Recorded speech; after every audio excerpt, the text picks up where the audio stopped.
Hello, and thanks for checking out Chemistry Connections on the Hopewell Valley Student Podcasting Network, a proud partner of hvspn.com, where students come together to publish content to share with the world. The opinions represented within this episode are those of the content creators only. Please enjoy the show.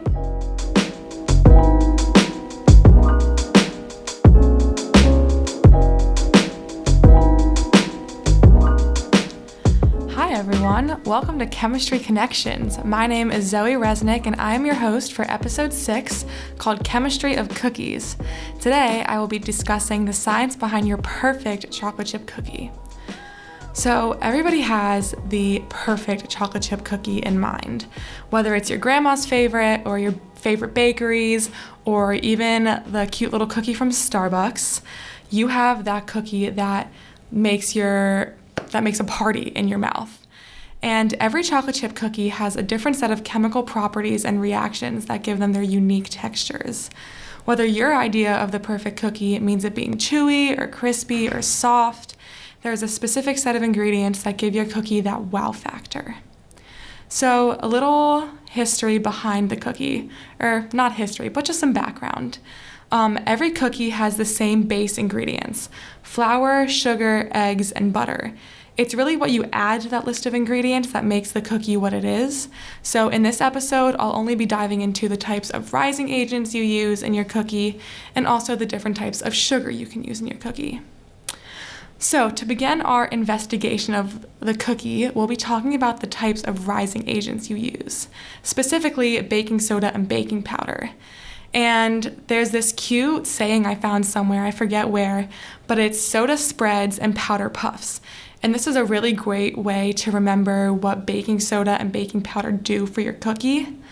Soda spreads, so baking soda helps your cookie dough spread out in the oven, and baking powder puffs, which means it helps the cookie rise.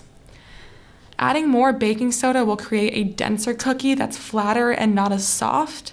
For this reason, and also adding more baking powder is going to result in a cookie that's taller and more doughy and more cake-like. So baking soda is sodium bicarbonate, which decomposes into water and carbon dioxide when heated and also produces a leftover salt. The water and carbon dioxide are products in the form of a gas, and when you put your cookie into the oven, these gas products are going to heat up and start moving really, really fast. And when I say fast, I mean like super fast, so fast that they can collide with other molecules in the cookie a lot and cause the cookie to expand in the oven. And I don't know why, but when I think of gas molecules heating up, I think of like bees buzzing around, and like when a bee or a fly is next to your ear, you hear that really fast buzzing sound.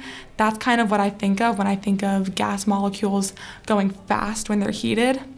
But anyways, so the cookie expands in the oven because of these fast-moving gas molecules, but there's that leftover salt that I mentioned briefly earlier that actually slows down that process of those bubbles creating air pockets, meaning that the cookie is going to fall flat instead of rising like it should.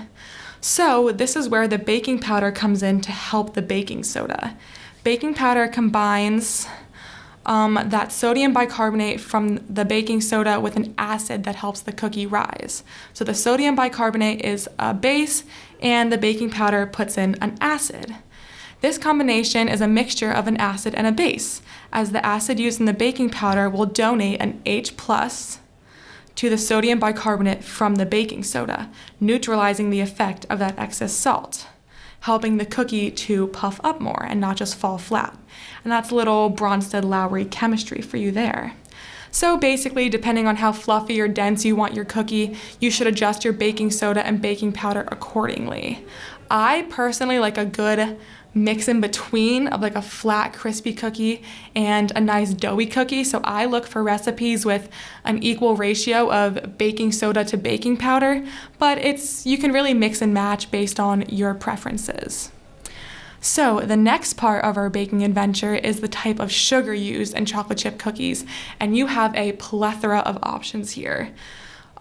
You have regular white granulated sugar, which is like your classic table sugar, light brown sugar, and dark brown sugar. And recipes will sometimes use just one of these or a mix of them, so it depends on which recipe you're using. But what's important to know here is the Maillard process. Maillard, he's some French guy, don't really know how to pronounce his name.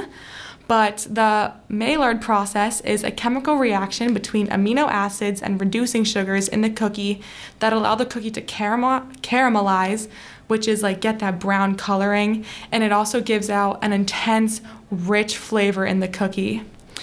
And the reducing sugars that I mentioned are created from the breaking of bonds within sucrose, a type of sugar, into fructose and glucose during heating, which are two other sugars.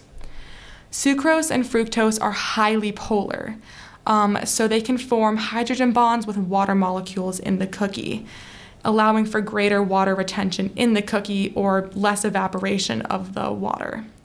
And hydrogen bonds are a type of intermolecular force or forces between molecules that are very, very strong and are formed between two very polar molecules, in this case, the sugar and the water.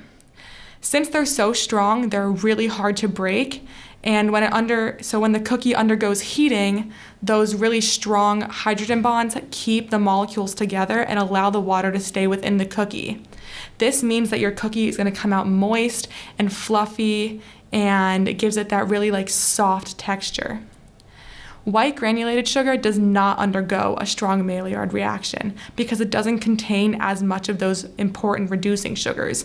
So a cookie that you bake with just white granulated sugar is going to be a little bit crispier and not as like fluffy.